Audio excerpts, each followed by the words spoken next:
There's no feeling more satisfying than bringing a deck you love or a deck that's fun to a local tournament and making it work. Porting decks from other smaller formats is a fun way to mix up the endless metagaming that it sometimes feels like we go through, and every now and then you'll discover something new or cool or interesting. And if you don't, well, at least you had fun. Every now and then you'll hear about someone showing up to a store, realizing the only event on offer at the local is Legacy when they only brought their modern deck, and just sleeving it up and playing anyway. Sometimes these decks even do well. Now imagine that instead of your LGS, you show up to the Pro Tour, where you'll have to play one of the deeper, more powerful formats ever played in Magic, Extended, with your deck from the smallest constructed format, Block Constructed. How well do you really think you do? Because Extended is not a joke. While sadly the format no longer exists, there are cards banned in Legacy today that have been legal at different points of the format's lifespan. Like Standard, especially these days, Extended did have a rotation period, but it was significantly longer than the Standard of the time. So cards from past and more recent sets were all legal, leading to an interesting melange of broken old cards and familiar faces of Standard formats gone by.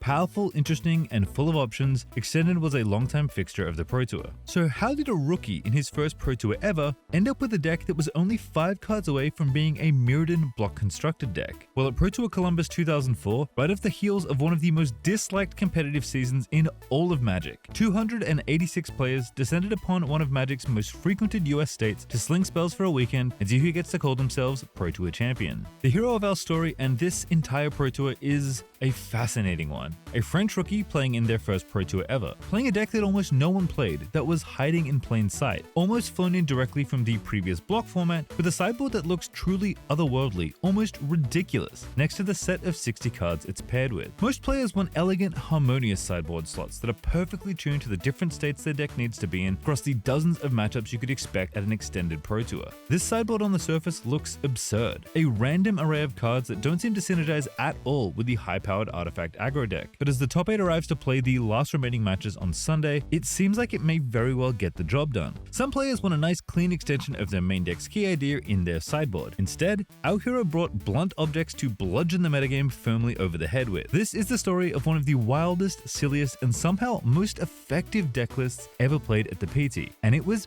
basically a standard deck. This is the story of Pierre Canali and his outrageous affinity deck.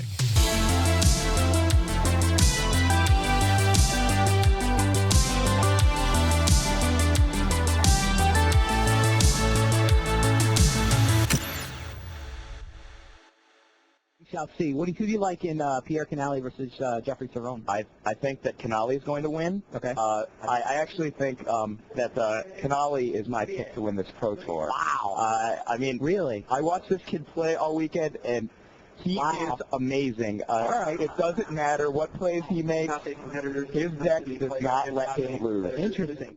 Extended is a format that is no stranger to absurdly powerful Magic cards. Necropotence, Tinker, Yawgmoth Bargain, Tolarian Academy, even Goblin Lucky have all seen play at some point, although these cards all would end up eventually getting banned. Even just browsing some of the deck lists of this 2004 top 8 in Columbus, Ohio, you can see the likes of Vampiric Tutor, Intuition, Daze, Mind's Desire, Show and Tell, and Reanimate, all legacy power level cards, some of which have been banned during their time in the format or still remain so to this day. This Extended is a seemingly wide open format, one where the Jackal Pups of Red Deck Wins can hang out alongside combo decks like Reanimator and Life, a Starlit Sanctum powered cleric deck that gained infinite life via the land using a fun interaction between Doro Spiritualist and Nomad's Encore. Even in this top 8, we see combo, control, aggro, and tempo all represented across different archetypes. Some of these are classic extended strategies like Desire, Septichant, and Blue-Green Madness, and others are just well-known archetypes utilizing the format's larger card pool. There's even a Goblins deck in this top 8, although granted it's a bit of a misnomer, as this version by Magic legend Olivier Rowell can also combo off with Skirk Prospector and Living Death, a nod to the Patriarch's Bidding powered Goblin decks of the Onslaught era. Looking at the event's metagame breakdown, particularly how they converted from day 1 to day 2, paints a pretty interesting picture. First, the expected deck diversity is there, with a host of different archetypes played. While some trends do emerge, even decks played in really small numbers have managed to do well here. Of the 4 Scepter control lists that started the event, half of them made it to day 2, and England's Nicholas West has done one better and made it into the top 8. If that's unimpressive enough, Japan's Ryuichi Arita is the only player player playing the previously mentioned life combo deck, and he's also in the top 8, riding his one-of-one metagame choice all the way to the final day. The second thing is that even with all this format depth, some trends have emerged. The Rock, Goblins, Reanimator, and Red Deck wins make up the bulk of the day 1 metagame, which points to a pretty interesting looking format. One where aggro decks are in abundance alongside blisteringly fast combo decks, and as we mentioned before, even the Goblin decks play like combo decks sometimes. The Rock, despite having the largest meta share, only managed to push 12 players into day 2, and spoiler alert, none of those pilots managed to make it to Sunday. While a disruptive mid-range deck seems good in between the two sides of aggro and combo, I think the axes at which this format was mostly played, at least what I can discern from the metagame breakdown, one that was both very fast, very disruptive, or both, didn't leave a lot of room to sit around and outvalue your opponents. Almost all of the decks playing on Sunday were either combo decks or had combo elements to them. We've talked already about Goblins and Reanimator, but even the blue-white control deck in this top 8 can lock people out as swiftly as turn 2 with a Chrome Mox into Isochron Scepter imprinting Arms Chant. Red Deck wins, piloted by Shuhei Nakamura, and unsurprisingly designed and tuned primarily by Japanese legend Tsuyoshi Fujita, might be the top 8's exception to this, but it's playing a huge amount of disruption between Wasteland and Richland Port, all while trying to turn creatures sideways and burn you out. So even though it can't present a combo itself, it's done its job of feasting on combo decks' vulnerable mana bases all weekend, unless you count Fireball and your opponent's face as a combo.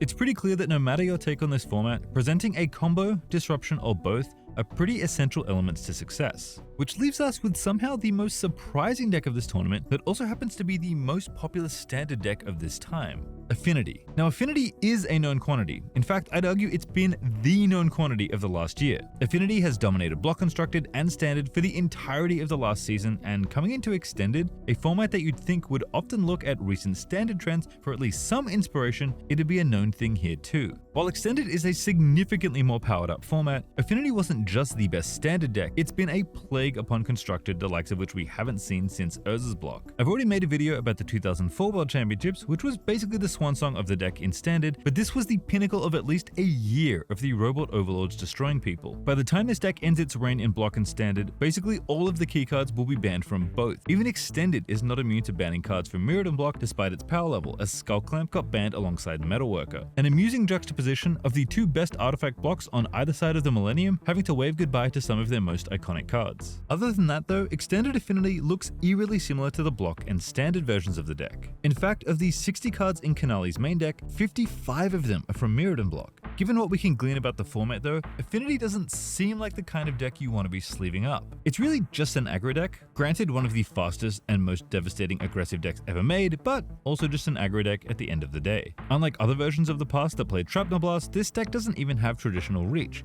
with cranial plating being one of your best tools to close out games, but not having much else to help you out there. Unless of course you count the one and only beating that is Disciple of the Vault. Affinity is such a funny deck because every card looks completely useless until you see a board of permanents get vomited onto the table. Back that up with your Disciple and Arcbound Ravager, and Affinity is capable of burning you out on multiple axes through the drain of the Disciple and the natural growth that sacrificing artifacts gives to your Ravager or any other artifact creature you want to modularly move the counters to. In many ways, Affinity is only a deck that deploys hordes of junk onto the table, but it turns out when it can convert that scrap into very meaningful things at breakneck speed, you get a deck that again has spent the past calendar season of the Pro Tour terrorizing people. So certainly an aggro deck that maybe sometimes feels like a combo deck, but really just an aggro deck so brutally efficient that it wins games on that speed alone, even in a format as fast and furious as Extended. While that might have been the source in Standard, I think it's a reasonable assumption to think that it might not be good in a larger format. After all, you need some sort of interaction or disruption in this format, which leads us to Canali's 5 main deck cards not from Mirrodin Block. The first one is a Singleton City of Brass, which might look out of place in the 19 land deck that's playing mostly artifact lands, especially when Glimmervoid exists, but the color requirements are strict enough, particularly after sideboard, that it's worth having a painful but slightly less vulnerable Rainbow land, especially because of the last 4 cards in Canali's list, the full playset of Meddling Mages. The invitational card of the one and only Chris Bakula, which flavorfully depicts a mage chanting so loudly that they prevent your opponent from casting the spell you name, something that lines up perfectly with Bakula's time on the Pro Tour as a player, storyteller, and even commentator. As a Magic card though, it was a shockingly effective disruptive piece for just about every matchup Canali came up against. You could name a removal spell or sweeper if you wanted to protect your board, you could name a combo deck's key card if you needed to disrupt them, and if nothing else, you could just name one of the good cards in their deck and shut it off for as long as the mage remained in play. It's wild to think that a 2-color, 2-mana 2/2 that isn't an artifact made the cut as a 4 in this aggressive artifact deck, but it was just a bit of technology needed to port the true terror of recent, smaller constructed formats into the extended ocean. Canali has been popping off with Mage all weekend long, with his off-camera quarterfinal play drawing enough attention that it made it into the coverage as a sideline report.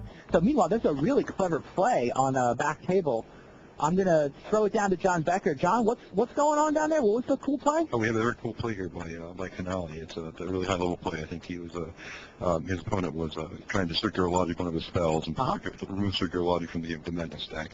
Canali had an native route with 2 counters on it, so he waited until they had been removed from the game with the Madness deck, and then he native routed out Meddling Mage, calling circular logic. Oh wow! To be able to be called Madness. Phenomenal play. That's very good. Not only essentially countering circular logic, but then also shutting down a really important spell. And putting a 2/2 meter in play that wasn't there a minute ago. So If you didn't quite catch that from John Becker, his opponent Jeffrey Cerrone exiled a circular logic to counter a spell, a very common line in Blue-Green Madness. But with the Madness trigger on the stack, Canali was able to Aether Vial in a Meddling Mage, named Circular Logic, and strand the card in exile forever. Not a line that comes up often, but a very sweet one, and just one of the many ways Meddling Mage can be utilized here. We probably should talk about Aether Vial, by the way, a card so busted that it would eventually get banned in Extended less than a year later in September of 2005. Another kind of harmless looking artifact that lets you cheat on both mana and maybe more importantly colors of mana turn after turn, all while making your creatures effectively uncounterable. Vial was not only an artifact that powered all of your affinity spells, but it steadily streamed out creatures in your hand pretty quickly, as most of your relevant non-affinity creatures were low drops. Combined with Meddling Mage dropping from the top rope out of nowhere when you needed a disruptive piece, and Vial was just another multifaceted cog in this machine, which if nothing else also made your Pleadings and Ravager bigger. While it might not look like much, cheating on mana is kind of always good in Magic, and Aether Vial is the best card in Pierre Canali's deck. So yeah, a wide open format, and Canali and the rest of his European teammates have seemingly broken it wide open, with Chex Notes the best and most recent block and standard deck that added 4 Meddling Mages and a City of Brass as its only extended cards. Actually, technically just Meddling Mage. City was actually legal in Mirrodin Standard thanks to 8th edition, but that was at least good enough for top 8, which begs the question, did this affinity deck just secretly take over the meta? Well, not really. See, Canali is the only affinity player in this top 8, and one of only 8 affinity players even piloting the archetype at all. Who built this genius deck though, you might ask? Well, presumably Canali and some of the other French players, but according to his Hall of Fame entry, a young Guillaume Wafo-Tapa also had a hand in this masterpiece. Not his most elegant design per se, but certainly effective. So as silly as it might look on paper, the pedigree of this deck, both in constructed generally and by its team of deck designers, is fairly impressive, and we haven't even started talking about the sideboard yet. We'll get there, but the short version of how Canali even gets to Sunday is that he's one of the 5 of 8 affinity players to make day 2 after going undefeated on day 1, loses to 3 different players on day 2, all of which make the top 8, and still pretty comfortably makes it to the final day, still finishing first at the end of the Swiss rounds. In the current age of the Pro Tour, this would mean Canali would actually get to be on the play for every first game of the top 8, which would be a pretty big advantage. In these days though, you still have to win the die roll. Tough beats. Pierre's opening quarterfinal match is against Belgian Jeffrey Cerrone, one of his losses from the Swiss playing Blue-Green Madness, one of the most classic tempo decks of its era, extended included. Game 1 was kind of awesome and included the sweet Aether Vial and Meddling Mage play I talked about earlier. It also included a sweet Arrogant Worm powered comeback from Cerrone, as Canali failed to find an evasive creature or a disciple to punch the last points of damage through. The only not awesome thing is that this all happened off camera, so all we have to go off of are the ancient texts. Game 2 follows a similar trajectory as Cerrone manages to find a sideboard Mastigore to stabilize against Canali's mostly tiny creatures, but eventually Pierre found a Ravager, and the Mastigore's upkeep of discarding a card eventually got to a point where the affinity player was able to build up enough resources to overwhelm the beast, and the now cardless Cerrone in another match that, once again, wasn't caught on camera. While the rest of the games were on camera, they were mostly uneventful, as Canali swept the next 2 to push himself into the semis, as Cerrone drew mostly air near the back end of Game 3, and mulliganed in Game 4 before getting run over by a pretty classic affinity draw, ending with an Arcbound Ravager descending from the heavens and onto the battlefield thanks to Aether Vial. Now guaranteed at least a top 4 finish, Canali's Wafo-Tapa co-signed affinity build was looking good, but like any journey, it was far from over, especially against his next opponent, countryman, and easily the most experienced player still left in the top 8, Olivier Rouel and his Goblins deck.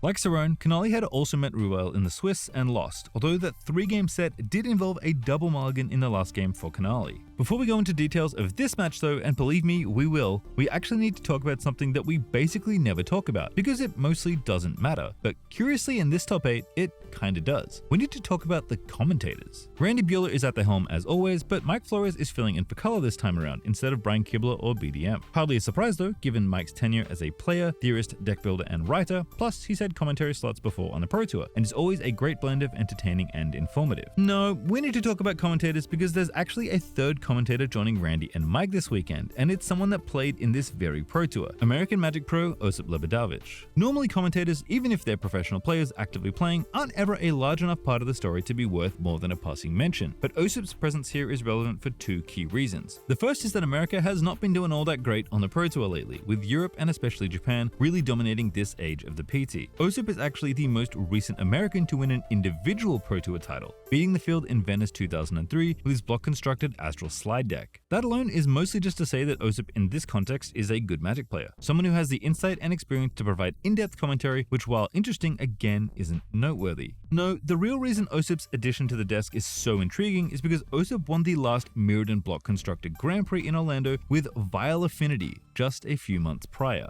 a deck that looks shockingly similar to what Canali is playing here in Extended. Osip, who's kind of known for running his mouth and not being afraid to share his opinions, even goes so far as to declare that he invented the deck, although in classic Osip fashion, he's being pretty tongue-in-cheek here. Like, Aether is really so important in this matchup, in every matchup, frankly. We were talking about this earlier, Osip. Aether just kind of makes every creature deck better. Yeah, I know you mentioned that you thought it should have been in the white weenie deck, yeah. Well played, yeah. I mean, it's a really good card, and I'm surprised it just wasn't really embraced, I guess, until someone won a GP in Orlando. I forget who it was. I think that you're really overselling certain Latin dance champions significant. I think Frank Carlson. Oh, wait.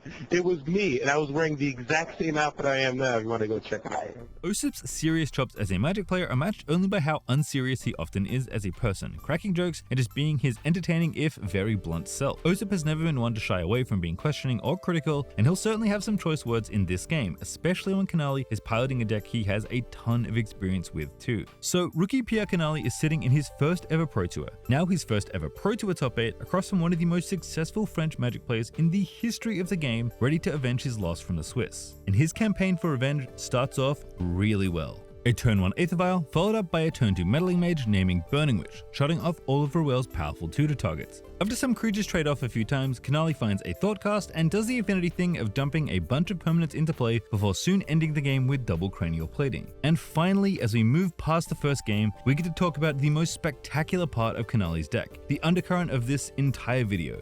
His sideboard. Ruel's sideboard we can mostly ignore because he's playing a Burning Wish board, mostly trying to use his wishes to tutor for powerful sorceries for specific matchups. He does have some black disruption in higher numbers, presumably for the combo matchups, but otherwise it's a double-digit string of powerful one-ofs, the most relevant of which for this matchup at least is Meltdown, an X spell that basically reads spend enough mana, win game against target affinity player, which was the primary reason Canali named Burning Wish with Meddling Mage in the first game. Pierre's sideboard though is just a thing of beauty, a blunt, brutish weapon that contains literally 0 artifacts for his artifact deck. I mean, just look at this thing. This sideboard is packed with Haterade and ways to answer problem permanents. Kami of the Ancient Law and Seal of Removal come in handy against the likes of Worship and Reanimator's big creatures, while also giving you game against a card like Energy Flux, one of the best hate cards you can bring to bear against Affinity. Like Ruel, Canali also has the powerful hand disruption spell Cabal Therapy, made even better in both their decks because of how freely they can sacrifice their cheap creatures in order to flash it back. City of Brass is a smart one-of, just a nod to how color intensive his deck is after sideboarding, and even main deck with the Meddling Mages. The rest of the choices are where the real juice is though, with fully 3 copies of Engineered Plague and Chill to bring the hammer down on goblins and red decks alike. Powerful, disruptive, and narrow weapons that complement his Meddling Mages nicely. These are the most sideboardy of sideboard cards. An homage almost to how Magic cards were made back in the mid-90s, where the color pie felt constantly at war with each other, and cards weren't just hostile to the outside of their colors, but pushed to hate them so much it manifested in cards that could completely unravel certain decks in certain spots.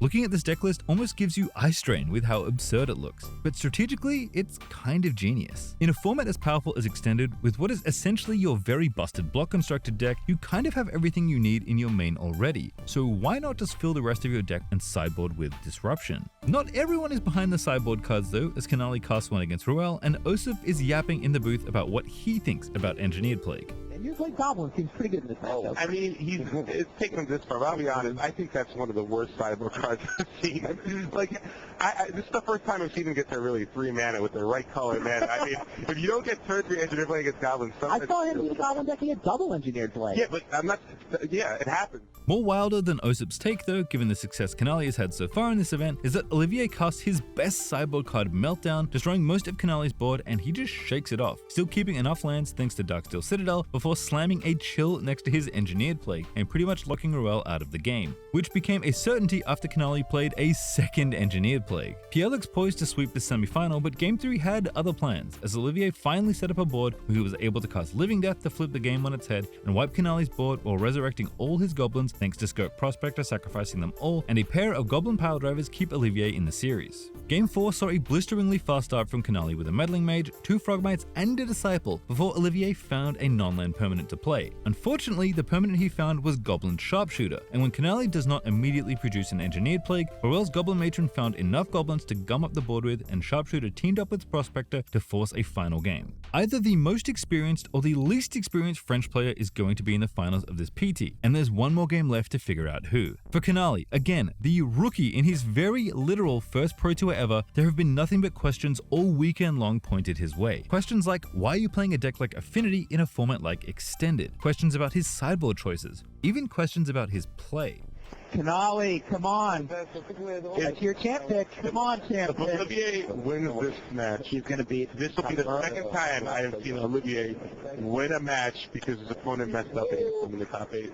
Canali's deck has been perfection this event, but he has had the odd misstep, like naming Burning Wish when Olivier clearly had boarded his sideboard cards in and likely boarded his wishes out, arguably missing some small spots here and there, like not attacking to give himself some more outs in Game 4, but ultimately Canali has played good, run better, and his deck, as silly as it might look, has been a perfect choice for this metagame. He came in expecting Rock, Red Deck Wins, and Reanimator, and that's exactly what he's beaten all weekend long. So in Game 5, Canali opens with a Vial into Meddling Mage, and Ruel opens with a Mulligan to 6, but answers with a Sparksmith on turn 2, a goblin that, like Sharpshooter, threatens to gun down Pierre's board in a hurry. But Canali's sideboard proves its worth once more as Engineered Plague takes out the Sparksmith, shuts off most of the other goblins, and starts a victory lap that puts the young Frenchman into his first ever finals. And Canali emerges from the semi-final, a matchup he was actually favored to win with according to the coverage, by avenging his unfortunate Swiss loss in the longer 5-game set. Even though it took the maximum number of games to get there, he has only Hall of Famer Shuhei Nakamura of Japan and his Red Deck Wins deck to contend with, and unlike his semi-final bout, this is not a matchup that looks good for Canali.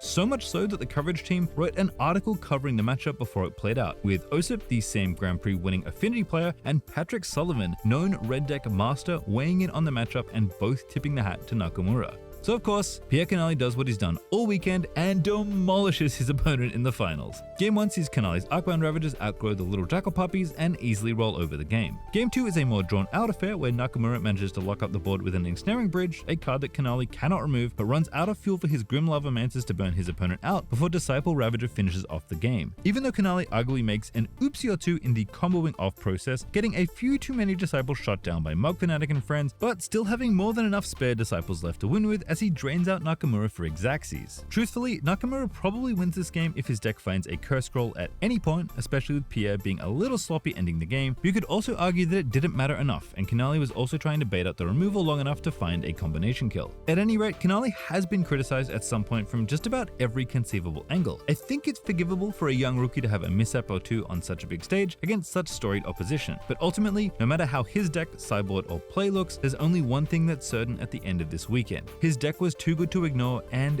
everyone ignored it. Canali's Game 3 sees him play an early chill, yet another banger from the board, but despite that, Nakamura does start applying some pressure. That all ends though with an Affinity Classic as Canali puts 2 Disciples into play, files in an extra Ravager after his first Disciple gets shot by Seal of Fire, and then puts 2 Mirrodin Forces into play to end the sequence. While it doesn't technically end the game on the spot, it's more than enough to overwhelm Shuhei and crown Pierre Canali and his wild Affinity deck the champion of Pro Tour Columbus. No, Nakamura scoops him up. All right. There you go. Pierre Canali, 3-0 sweep. Canali, 3-0, sweeps his way to the Pro Tour Championship. Congratulations, Pierre Canali. You are the Pro Tour champion and a big lead in the Rookie of the Year race. This just in, Arcbound Ravagers, $100 a piece. This deck, player, and tournament are just a wild ride. But to me, the most magical thing about this deck and its run was how blindingly obvious it seemed in hindsight. Surely, if professional players are testing for a tournament, you at least consider the most dominant standard and block constructed deck that's dominated the game in literally the last year? Except sometimes you don't, because you think other decks are better, or that there's no way it could be all that good when there's all these old cards in the format, or maybe just the reason that's closest to the truth. You thought there would be too much hate for Affinity, and you didn't test enough. In fairness, there are a lot of decks to test in a format this wide, but clearly Affinity had the power to hang, and no one brought anything close to enough hate. In top 8, Canali only played against a single Meltdown, a single Energy Flux, and a couple of Oxidizers as a real resistance to his deck strategy, which was nowhere near enough. Whereas he brought all the hate he needed to beat out the rest of the format, with that hilarious, ingenious, dump truck inspired sideboard. Like Dredge, Affinity feels very powerful, but maybe not always enough when people are out to get you. But it wasn't just the power of 2004 Affinity that made this all work, it's recognizing that no one else is going to bring cards to beat you. This is maybe not the best deck to ever win a Pro Tour, and it's certainly one of the funnier ones, but it may well be the best position deck for an event, and that proved to be more than enough. You'd rather have Summer Hover card, I think. I'd rather have Obviously, cheese he's sandwich. folding in the chill. I'd actually rather have, like, a ham sandwich sitting on that board than 2 cranial plating.